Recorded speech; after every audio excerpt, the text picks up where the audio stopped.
نحمده ونصلي ونسلم على رسوله الكريم أما بعد أعوذ بالله من الشيطان الرجيم بسم الله الرحمن الرحيم إنا أنزلناه في ليلة القدر وما أدراك ما ليلة القدر صدق الله العظيم اللهم صل على سيدنا ومولانا محمد معدن الجود والکرم وآلہ وصحبہ وبارک وسلم الصلاة والسلام علیک یا سیدی یا رسول اللہ وعلی آلک واصحابک یا حبیب اللہ۔ حمد و صلاۃ کے بعد اللہ تعالیٰ نے قرآن مجید میں ارشاد فرمایا کہ انا انزلناہ فی لیلۃ القدر، فرمایا بے شک ہم نے اس قرآن پاک کو لیلۃ القدر میں نازل کیا ہے، قدر والی رات میں نازل کیا۔ ما ادراک ما لیلۃ القدر،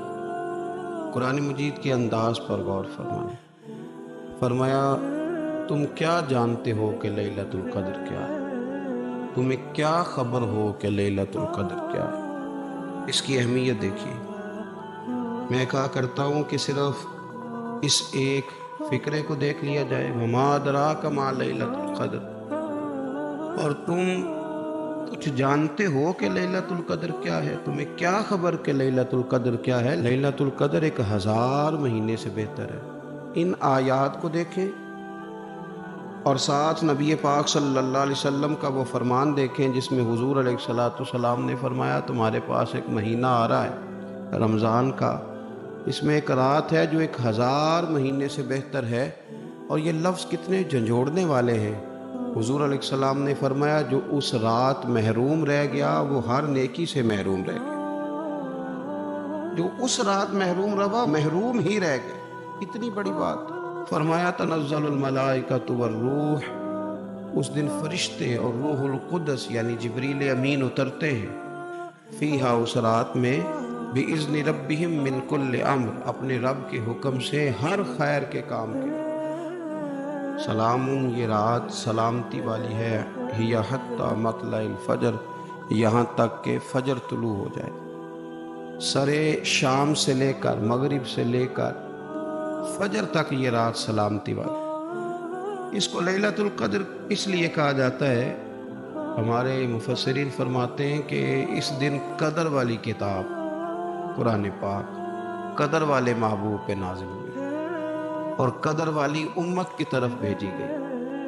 نبی پاک صلی اللہ تعالیٰ علیہ وسلم نے جب پرانی امتوں کی عمریں دیکھی، نہ کسی کی 1000 سال ہوئی، کسی کی اس سے زیادہ ہوئی، تو اللہ کے محبوب علیہ السلام کے دل مبارک میں یہ خیال آیا کہ میری امت کی عمریں تو بڑی تھوڑی ہوں گی، تو کیسے اتنی لمبی نیکیاں کر سکیں گے؟ تو اللہ تعالیٰ نے پھر لیلۃ القدر عطا فرمائی۔ گویا اس ایک رات میں جو آدمی نیکی کرے، 1000 دن نہیں۔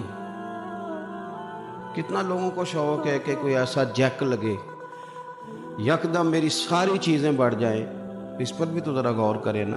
یہ ایک رات 1000 دن سے نہیں، 1000 مہینے سے افضل ہے۔ 1000 یکدم آپ کی نیکیوں کی عمر 1000 ماہ تک چلی جاتی ہے، کتنی بڑی فضیلت کی بات ہے۔ میرے رسول کریم صلی اللہ تعالیٰ علیہ وآلہ وسلم خاص توجہ دلاتے، اس رات کے حوالے سے خاص توجہ دلاتے، اور یہ رات کب ہوتی ہے؟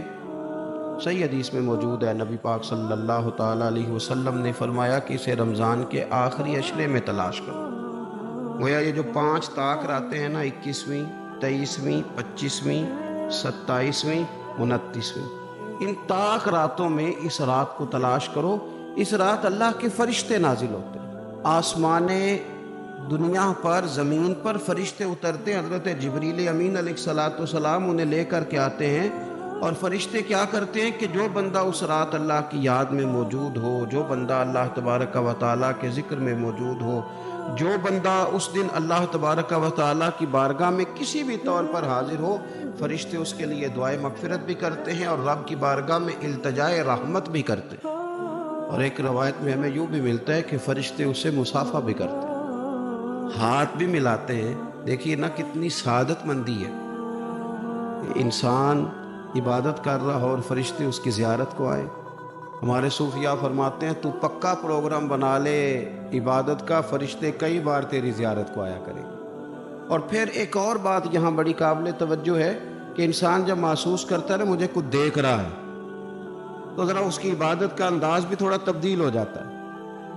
تو اگر یہ ذہن ہو ہمارا کہ ہمیں فرشتے دیکھ رہے ہیں اور وہ والی مخلوق دیکھ رہی ہے جو ہماری ڈائری ڈائریکٹ لے جا کے ہمارے رب کی بارگاہ میں پیش کرے، تو پھر کچھ زیادہ ہی توجہ مسلمان کی ہونی چاہیے، زیادہ ہی انہماک ہونا چاہیے، وہ کھو جائے۔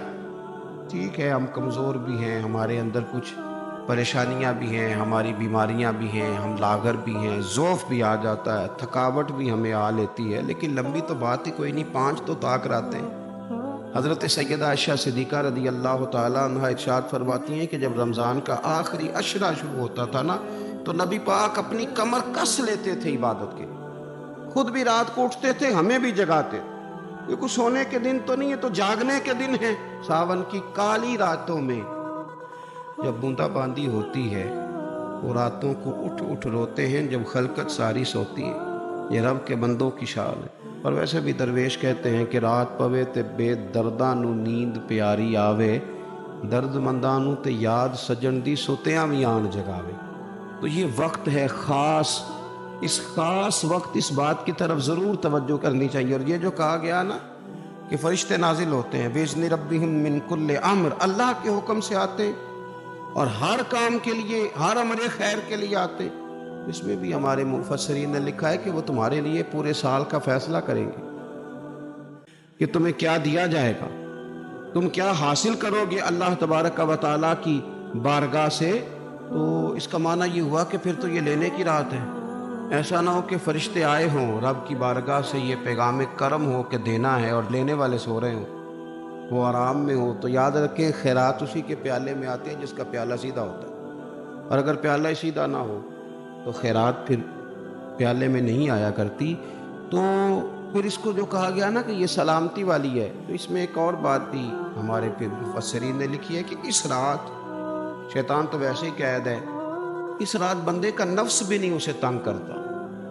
یہ طاق راتیں اتنی حسین ہے کہ تھوڑی سی بندہ ہمت کرے تو اللہ عبادت کے لیے اس کے دل کو قرار عطا کر دیتا ہے، اسے سکون ملتا ہے، طبیعت ٹھنڈی ہو جاتی ہے اور وہ بڑے ذوق کے ساتھ اللہ کی عبادت کرتا ہے۔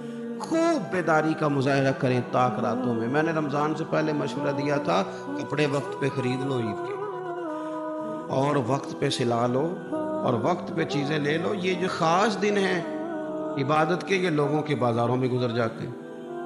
یہ زیادہ تر وقت ہمارا خریداری میں اور شاپنگ میں اور ایسے مہمل کاموں میں صرف ہو جاتا ہے کہ جن کی وجہ سے یہ خاص چیزیں جو ہمیں میسر آنی تھیں ان سے ہم کئی دفعہ رہ جاتے ہیں۔ تو اس رات کرنا کیا ہے؟ زیادہ سے زیادہ کھڑے ہو کے رب کی عبادت کریں، قرآن شریف کی تلاوت کریں، استغفار پڑھیں۔ سیدہ طیبہ طاہرہ حضرت عائشہ صدیقہ رضی اللہ تعالی عنہا نے عرض کی یا رسول اللہ اگر مجھے یہ رات مل جائے تو کیا پڑھوں؟ تو فرمایا عائشہ تم یہ دعا مانگنا، اللہم انک عفو، اے اللہ بے شک تو درگزر کرنے والا، تحب العفو، اور تو درگزر کرنے کو پسند بھی کرتا ہے، فاعف عنی، ہم سے بھی درگزر فرما، ہمارے گناہوں کو معاف فرما۔ یعنی اس رات اللہ سے درگزر کا سوال کریں۔ جو لوگوں کے سامنے اپنی خطائیں ہوتی ہیں وہ تو ویسے بیچارے ہر وقت معافی مانگتے رہتے ہیں، جن کے پیش نظر اپنی غلطیاں ہوتی ہیں، جو اپنے رب کریم کی بارگاہ میں حاضر ہونے کا ارادہ رکھتے ہیں صاف ستھرا ہو کر، وہ تو ویسے ہی معافی کے طلبگار ہوتے ہیں۔ تو یہ تو خاص چانس ملا ہے معافی مانگنے کا، تو بالکل سستی کا مظاہرہ نہ کریں، بالخصوص وہ لوگ جو اعتکاف میں موجود ہیں۔ نیند تو کسی وقت بھی آ جاتی ہے، آپ دوپہر کو بھی ذرا چپ کر کے لائٹ آف کریں تو یہ آ ہی جاتی ہے۔ آپ سر شام بھی تھوڑا سا کھانا کھانے کے بعد اگر کمر سیدھی کرنے کو بھی لیٹ جائیں تو نیند تو پھر بھی آ ہی جاتی ہے۔ لیکن یہ سنہری قسم کے ایام ہیں، سختی نہیں، پابندی نہیں، فرض نہیں، لیکن اگر شوق کے ساتھ، ذوق کے ساتھ، توجہ کے ساتھ، میں ایک مثال دیا کرتا ہوں کہ یہ ہمارے پاس قیمتی دن ہے رمضان کے، ایک عمل کا ثواب 70 کے برابر ہے۔ تو جس طرح انسان کے پاس کوئی چیز تھوڑی دیر کے لیے آئے تو اس نے جانا ہو تو لوگ اس سے زیادہ فائدہ اٹھانے کی کوشش کرتے۔ دیہاتوں میں نا غریب گھروں میں استری نہیں ہوتی تھی، ہر گھر میں نہیں ہوتی تھی، تو کسی پڑوس سے استری لے کے آتے تھے تو بوڑھے لوگ یہ کہا کرتے تھے کہ زیادہ کپڑے استری کر لو، استری واپس کر دیں۔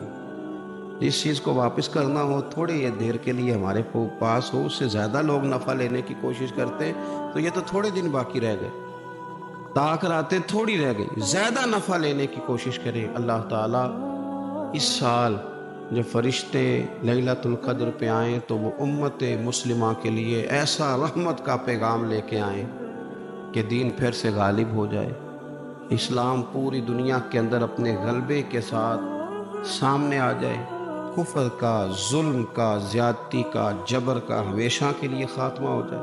اور اللہ تعالیٰ اس سال لیلۃ القدر میں جن لوگوں کو معاف کرے گا، رب کریم ہم سب کے نام اس میں شامل فرمائے۔ آخر دعویٰ ان الحمدللہ رب العالمین۔